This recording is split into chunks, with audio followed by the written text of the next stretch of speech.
Mga kabisnes naming minamahal, makikisuyo po kami. Naglalambing po kami sa inyo.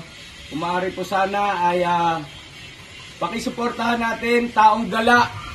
Pakisuportahan po natin Taong Gala. Analisa Reality Vlog. Analisa Reality Vlog. Anime Reactors TV. Anime Reactors TV. Alminda Cariaga Mix Vlog. Alminda Cariaga Mix Vlog. Ma'am Fleurs Channel. Ma'am Fleurs Channel. Densyak TV. Densyak TV. PLC Katangay Vlog. PLC Katangay Vlog. Kalingap Turak. Kalingap Turak. Alright? Alright. Bira. Bira.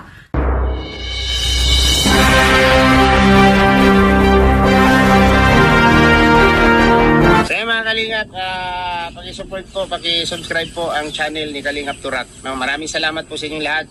So ayan po mga kabayan, huwag po natin kalimutan ang Kalingap Turak.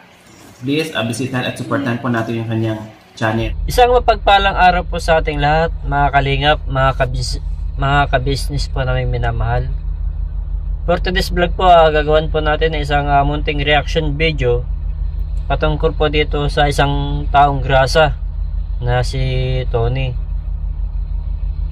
Na ito nga po, natagpuan nga po itong si Tony nila Mr. and Mrs. Kabisnes kasama ang mga kagwang.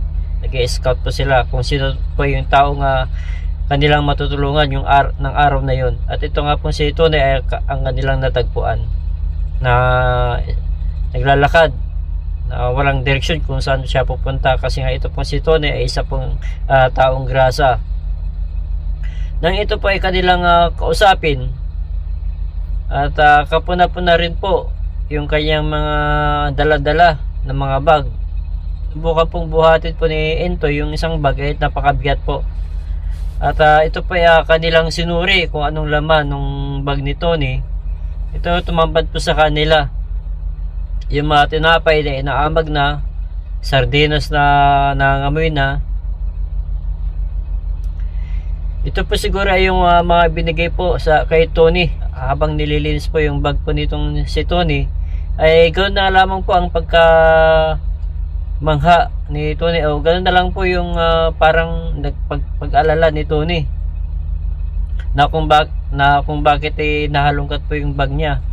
Hindi man niya siya nagsasalita, pero kitang kita po sa reaction po ni Tony na yung mga gamit po niya ay nahalungkat. Ganun pa man ay hindi po siya umangal. Pinapanood niya lang po yung ginagawa po nila Bugi at nitong si Entoy habang kinakausap po siya ni Mr. Kabisnes. Nagtataka po siya sa ganun ginagawa kasi bakit hinalungkat yung mga gamit niya, ganyan. Naglalaro rin po yun siguro sa kanyang isipan. Although napakabait po ni Tony, wala po siyang angal. At pinaliwanag naman sa kanya ni Mr. Kabisnes kung bakit hindi na kailangan yung mga ganong pagkain kasi nga sira na. Yun nga po, bali na kumbinsi po nila itong si Tony na sumama po sa kanila. At sanama nga po itong ni Mr. and Mrs. Kabisnes. At ito nga po pinakain po muna nila kasi alam din po nila na itong si Tony parang nahihina sa gutom na rin po, pagod na rin po siguro yung nararanasan nitong si Tony. Yun nga po mga Kalingap, mga kabisnes, nung nasa restaurant na po sila, binigyan po siya ng pagkain. At ang nakakatuwa po dito kay Tony ay nag-alok po siya ng pagkain.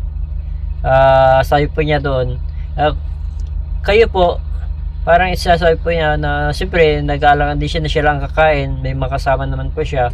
Yun po yung kinatuwa ni Kabisnes sa kanya, na yun, nag-alok po siya ng ganong pagkain, nakapagsalita po siya ng ganon sa kabila po ng ganong kita naman natin kung ano yung sitwasyon ni Tony ngayon, kaya nakakataba po na yun ng puso. Yun po ang isa sa mga sumapol kay Mr. Kabisnes, at mas lalong nagporsige si Kabisnes na tulungan siya.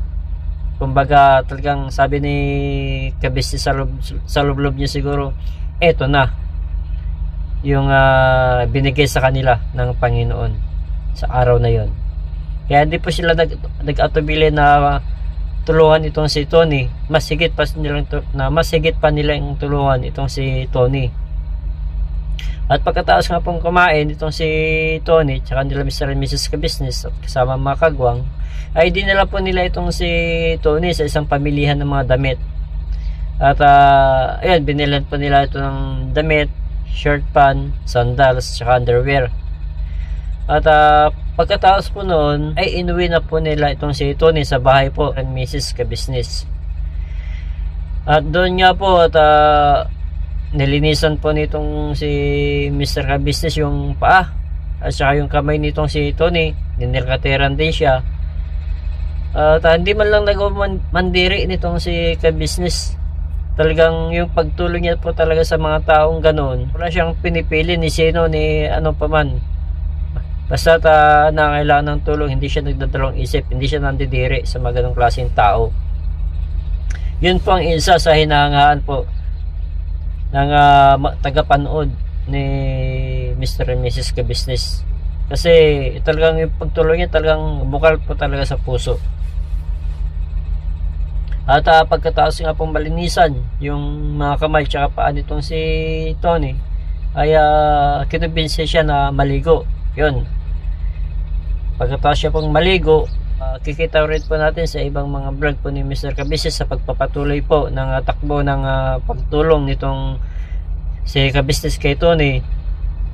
Ay nakita rin po natin doon na pinapagupitan po siya ni Mr. Kabisnes. Nagtawag po sila ng isang barbero para po siya ay makeover. At ang nakakatuwa po dito mga kalingap, mga kabisnes po namin minamahal, napanood na rin pala ito ng mga kamag-anakan nitong si Tony at nag-message na nga daw po sila kaya Papa Dins TV. Yun po ang aabangan po natin, yung tagpong yun, yung pagpunta po ng mga kamag-anak ni Tony sa bahay po nila kabisnes. So hanggang dito na lamang po ang aking reaction video patungkol po dito kay Tony. Salamat po mga kalingap, mga kabisnes po namin minamahal, at ingat po tayo lagi and God bless po. Bye bye po.